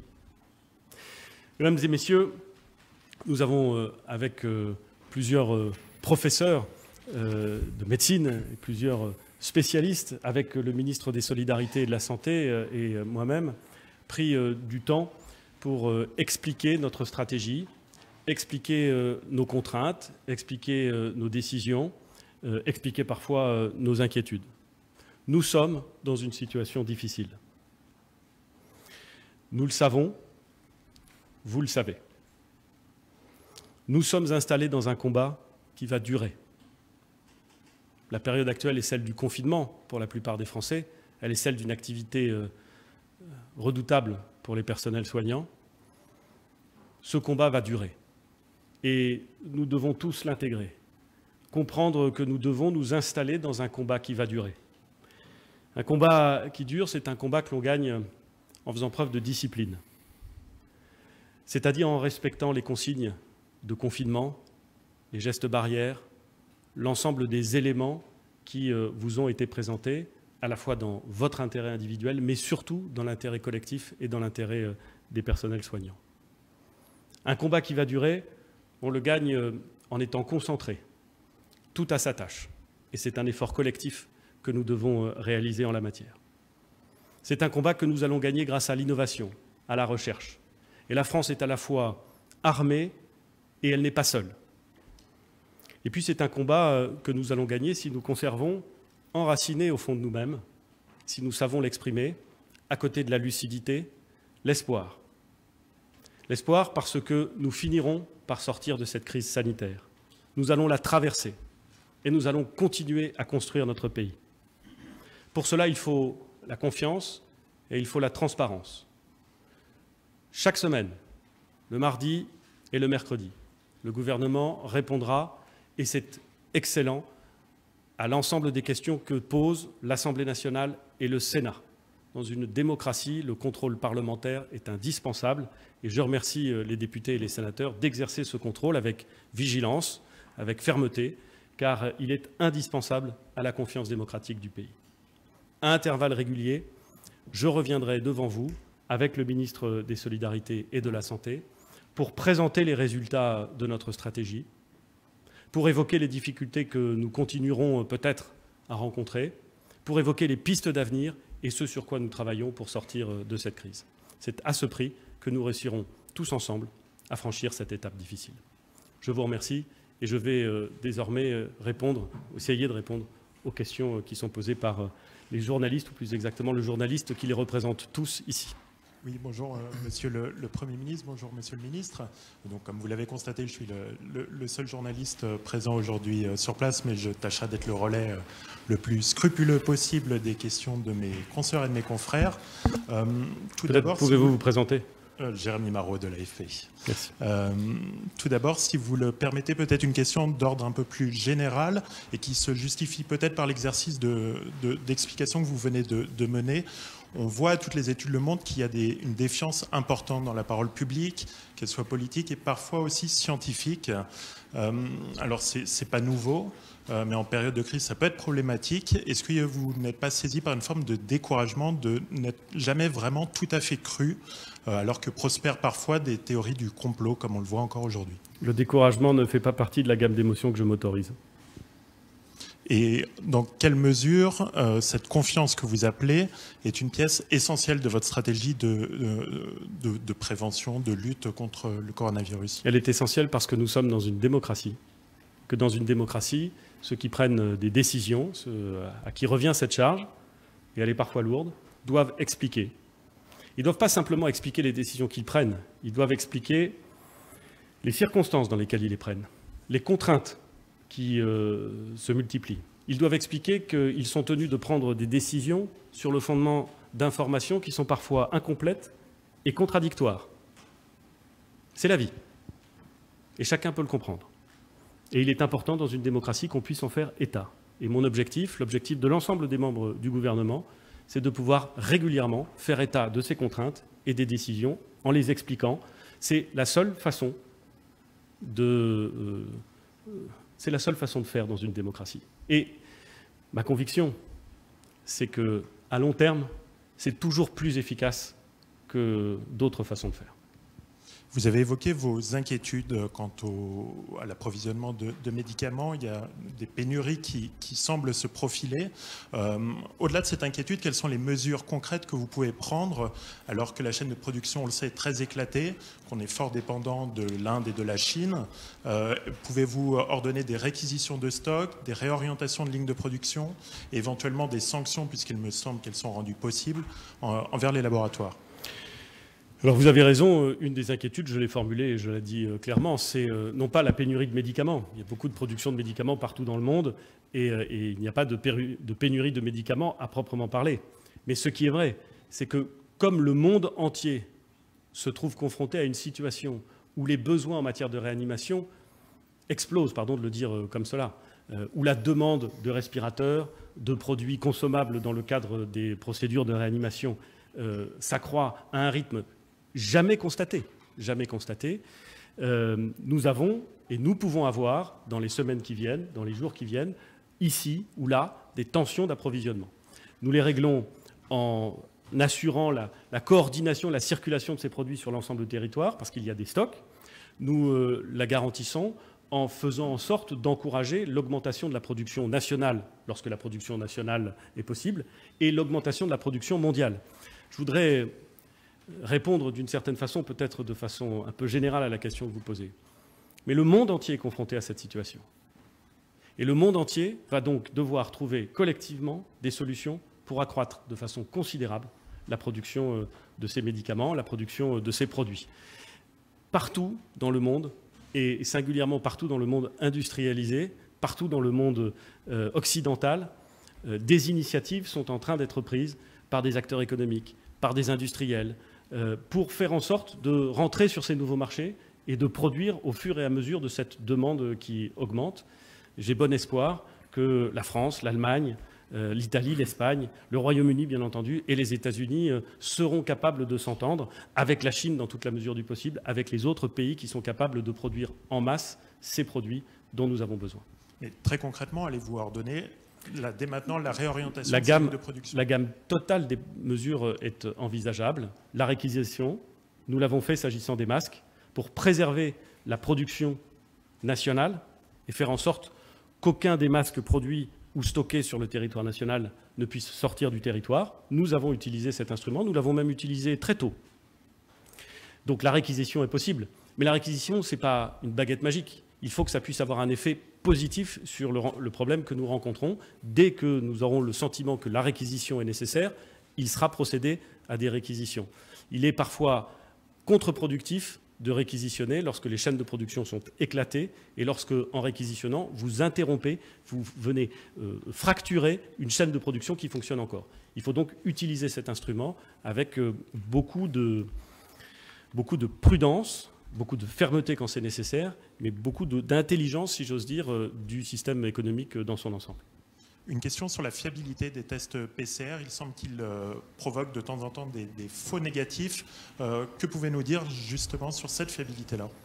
Monsieur le ministre. La fiabilité d'un test, elle repose sur deux paramètres. Je grossis le trait, je schématise, mais ce qu'on appelle la sensibilité, la capacité à identifier quelqu'un qui est malade quand il l'est, et la spécificité, c'est la capacité à ne pas se tromper. Le test par PCR, lorsqu'il est bien réalisé, dans de bonnes conditions, par des professionnels formés. Donc, ça peut s'organiser à domicile, mais le plus souvent en laboratoire ou en milieu hospitalier. La sensibilité du test est très bonne. Elle est très bonne, elle est très élevée. La spécificité du test est excellente. Là, on peut commencer à se poser des questions, c'est parce que j'ai été interpellé, je réponds à une autre question que vous auriez pu me poser, sur par exemple les tests qui peuvent être réalisés sous la forme de drive-in, vous savez, en voiture, etc. Là, aujourd'hui, ça pose des questions de sécurité et de qualité de réalisation du test. Et il ne faut pas qu'on baisse en sensibilité.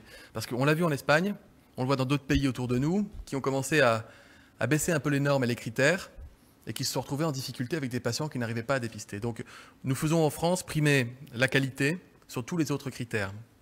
Ça n'empêche pas de travailler d'arrache-pied, comme je le disais, pour nous équiper très vite en tests qui soient à la fois plus efficaces et toujours aussi sécurisés en termes de qualité de rendu de résultats. Alors, des médecins biologistes rapportent une pénurie d'écouvillons et de réactifs pour ces tests. Est-ce que c'est bien le cas? Et si oui, dans quelle mesure vous pouvez prévenir cette pénurie? De la même manière qu'il y a des pénuries, en tout cas des tensions sur les approvisionnements en médicaments, il y a des endroits où il y a une demande très forte, territoriale, de tests, et ça pose des problèmes effectivement pour les écouvillons qui sont avec lesquels on va faire le prélèvement, parfois sur les réactifs, vous avez raison. Il n'y a pas de pénurie au niveau national, par contre il y a des tensions d'approvisionnement assez territorialisées. Nous avons commandé massivement les kits de PCR de manière justement à pouvoir répondre à toutes les demandes. Parce que de la même manière que certains pays peuvent vous annoncer qu'ils sont en mesure de faire un très très grand nombre de tests, être en mesure et faire un très grand nombre de tests, il y a parfois une grande différence. Donc nous ce que nous voulons, c'est que les tests que nous annonçons être en mesure de faire soient réellement faits sur le territoire. Et peut-être un mot pour compléter la réponse du ministre de la Santé, pour dire que si nous voulons ne pas avoir à subir de pénurie ou de rupture d'approvisionnement, il faut aussi que les chaînes logistiques continuent à fonctionner. Lorsque nous nous battons pour faire en sorte que les camions continuent à circuler dans notre pays, à ce qu'un certain nombre d'usines qui produisent parfois des produits dont on se demande quel est le lien avec la chaîne logistique du médicament, du papier, du carton, des emballages. Lorsque ces usines cessent leur activité ou lorsque la chaîne logistique est interrompue, alors on peut se retrouver dans une situation où, pour les soins, on a rupture d'approvisionnement. L'idée que l'activité continue à fonctionner, qui est une idée dont je sais très bien qu'elle se heurte parfois à l'incompréhension des Français qui disent « vous dites confinement d'un côté et de l'autre, vous dites poursuite de l'activité ». J'ai bien conscience que ce double message peut sembler surprenant. Mais c'est parce que nous serons capables de maintenir un niveau d'activité suffisant que nous pourrons continuer à soigner dans de bonnes conditions. Il faut donc, et c'est une discussion que le président de la République et les membres du gouvernement ont eue avec les organisations syndicales et patronales depuis le début et qu'elles ont poursuivi hier encore, il faut donc que nous réussissions à trouver les conditions d'une poursuite de l'activité dans de bonnes conditions, sous peine d'avoir à subir la rupture des lignes d'approvisionnement, la rupture des chaînes logistiques. Une question sur les tests de sérologie. Vous les avez entourés encore pas mal de points d'interrogation. Dans quelle mesure ce seront ceux-ci qui seront conduits à la fin du confinement et qui pourront justement présider à l'idée de déconfiner? Où sont-ils produits? Et vous avez évoqué une production dans les prochains jours, prochaines semaines. Ça reste vague. Est-ce que vous pouvez être davantage détaillé là-dessus? Je vous ai dit tout à l'heure que le temps politique n'était pas le temps scientifique. Moi, si j'avais à disposition la possibilité de commander aujourd'hui des tests sérologiques de qualité, quoi qu'il en coûte, quelle que soit la provenance, je le commanderai immédiatement et j'annoncerai la bonne nouvelle aux Français. Ces tests, aujourd'hui, n'existent pas encore.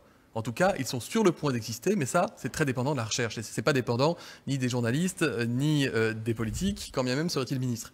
Et ministre de la Recherche, parce que je salue Frédérique Vidal, ma collègue de l'enseignement supérieur et la recherche, qui travaille et qui est très mobilisée sur cette question des tests. Mais ce que vous posez comme question est important, c'est-à-dire qu'au moment où les gens pourront ressortir, un certain nombre de Français, de nos compatriotes, auront envie, et c'est normal, de savoir si oui ou non, ils sont libérés de ce poids.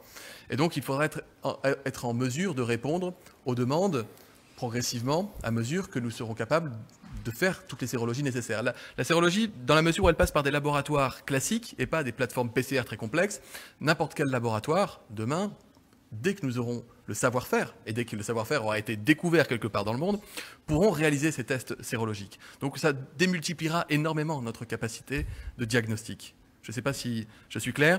Et c'est autre chose que le test rapide qui, lui, vous permet de savoir à un moment donné si vous êtes malade ou si vous ne l'êtes pas, ou si vous êtes porteur du virus, et asymptomatique éventuellement, ou si vous ne l'êtes pas. La sérologie vous donne un verdict, comme on peut le faire sur d'autres maladies aujourd'hui, comme l'hépatite B par exemple, ou bien d'autres maladies, où la sérologie vous dit quel est votre statut d'immunisation par rapport au virus. C'est une étape essentielle. Et vraiment, soutenons les chercheurs et les innovateurs partout dans le monde, en France et ailleurs. On a des laboratoires en France qui sont capables de produire un travail remarquable. Mais encore une fois, quel que soit le test de sérologie fiable qui aura été inventé, où que ce soit, on l'achètera. Des laboratoires vétérinaires ont apparemment le savoir-faire et les réactifs nécessaires pour mener les tests actuellement. Ils ont proposé pour certains leurs services. Il semble qu'il y a un frein réglementaire néanmoins qui les empêche de le faire. Est-ce que vous allez lever ce frein? Nous sommes en train d'étudier cette question car c'est vrai, un certain nombre de tests supplémentaires pourraient être réalisés dans des conditions qui ne seraient pas strictement conformes aux règles que nous appliquons jusqu'à présent, qui sont des règles très exigeantes, c'est vrai. Il nous faut donc regarder dans quelle mesure nous pouvons lever ces interdictions. C'est quelque chose qui demande un peu d'instruction. C'est en train d'être réalisé. Nous aurons l'occasion de répondre très rapidement. Là encore, ce qui nous intéresse, c'est de pouvoir trouver des solutions, y compris innovantes, en le faisant dans un souci de sécurité sanitaire minimale. J'ai bon espoir que nous pourrons répondre définitivement à votre question très vite. Très rapidement, juste quelques détails sur le milliard de masques commandés que vous avez annoncé. Est-ce que vous pouvez donner des détails? S'agit-il de masques FFP2 ou chirurgicaux? Sont-ils tous destinés à l'État ou aux collectivités territoriales qui en ont commandé par dizaines de millions elles aussi? Et certains élus font part de décalage entre les annonces de déstockage et l'approvisionnement sur le terrain. Est-ce le cas? Et si oui, y a-t-il un problème logistique? Alors vous avez posé beaucoup de questions s'agissant des masques et le ministre pourra répondre à un certain nombre d'entre elles. D'abord, oui, nous avons commandé beaucoup de masques, y compris en Chine. Des masques chirurgicaux, des masques FFP2.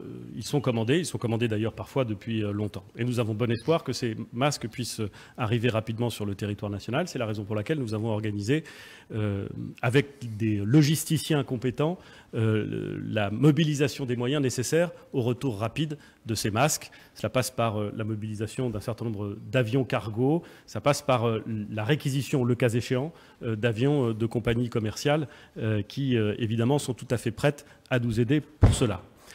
Mais la vérité, c'est que la plus grande difficulté aujourd'hui, ça n'est pas de faire revenir des masques qui seraient à disposition en Chine vers le territoire national.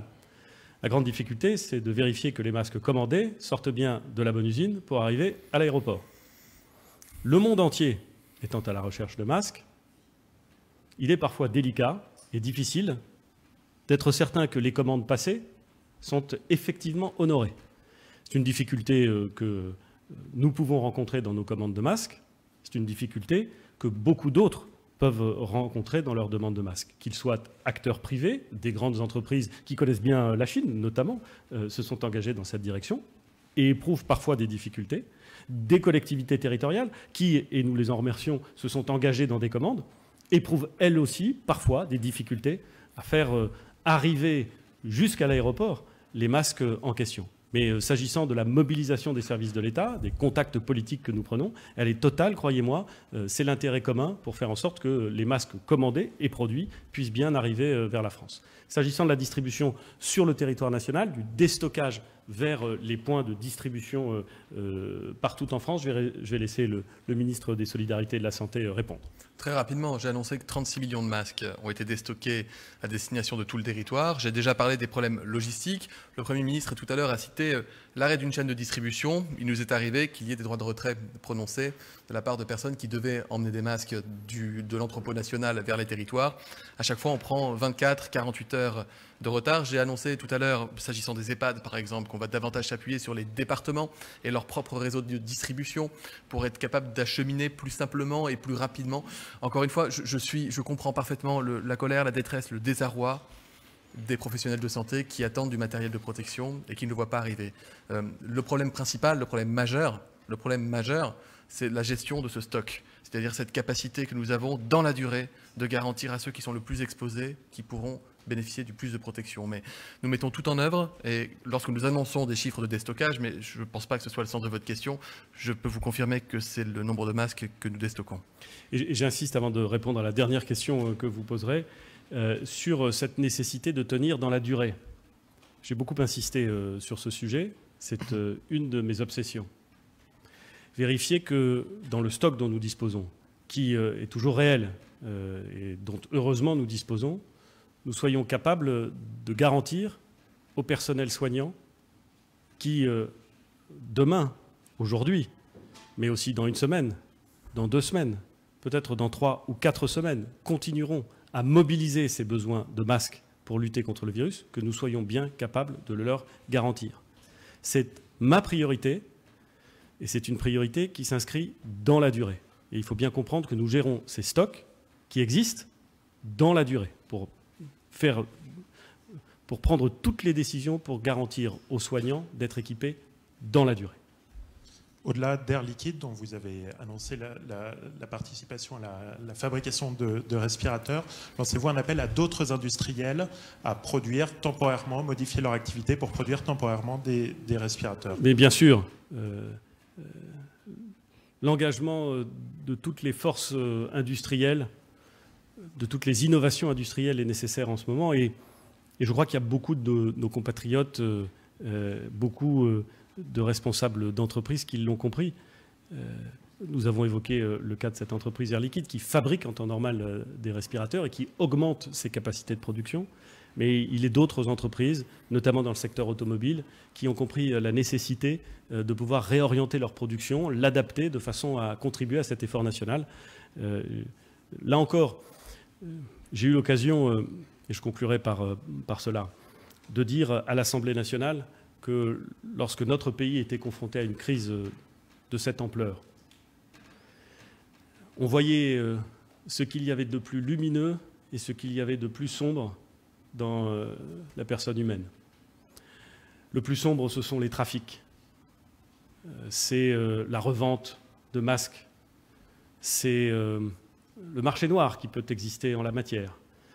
Ce sont ces mots scandaleux d'un certain nombre de gens qui s'inquiètent de la présence sur le palier à côté de chez eux ou en dessous de chez eux d'infirmières, d'aides-soignantes ou de médecins parce qu'ils seraient exposés plus que d'autres au virus. C'est ça la part sombre que nous voyons. Il ne faut pas que cette part sombre fasse oublier la part lumineuse, qui est bien plus majoritaire et qui est admirable. Des initiatives de solidarité exceptionnelles que nos concitoyens prennent ça et là, en dehors d'ailleurs de tout cadre public, et heureusement, pour aider les soignants, pour accompagner des personnes âgées isolées et parfois dépendantes, et veiller à ce qu'elles ne se retrouvent pas dans des situations extrêmement dramatiques. C'est l'innovation dont font preuve des gens qui, a priori, ne sont pas proches du milieu médical, mais qui, grâce à la technologie, sont capables d'apporter des solutions qui vont se développer et qui vont considérablement aider nos concitoyens, y compris les personnels soignants. C'est la capacité de Françaises et de Français qui, à l'étranger, ont accès à des ressources et qui décident de mobiliser ces ressources pour aider le territoire national. Il y a dans notre pays, et c'est heureux, et personne n'en doute, des capacités exceptionnelles de solidarité, d'innovation et d'engagement. Elles sont mobilisées à plein, elles vont l'être. Et c'est pour ça qu'alors même que je fais état de la difficulté de la situation, sans rien cacher de la difficulté de la situation, je peux aussi dire que je suis plein d'espoir parce que je sais qu'il y a toutes les ressources dans notre pays pour tenir et pour franchir cet obstacle.